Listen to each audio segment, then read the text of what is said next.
Good morning, dear students. How are you all? I hope you all are fine and safe at your places. Dear students, today we are going to start a new chapter. Chapter number 4, Reproduction in Animals. In this chapter, we will learn about reproduction and its process. Look at these pictures. In these pictures, you can see different types of animals. Dog's baby, puppies. You might have seen the puppies after the dog, right? This is goat's baby, kid. You all were babies, isn't it? And your parents take care of you. Dear students, reproduction. Reproduction is a process by which animals produce of their own kind. There are two ways of reproducing. The one is by giving birth.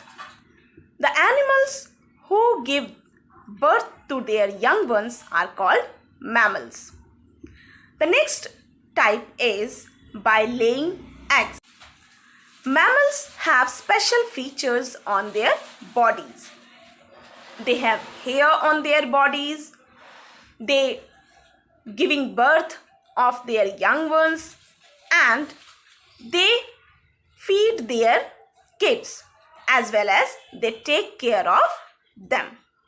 So students, today we have learnt about reproduction and how animals reproduce their young ones.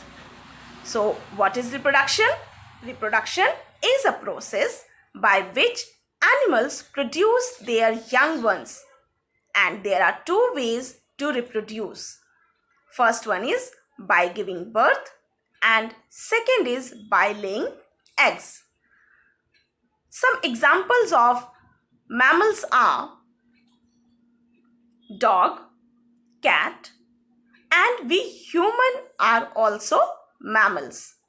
The animals who lay eggs are insects like grasshopper, fish, amphibians like frog, reptiles like lizard, snake, and tortoise. Thank you everyone.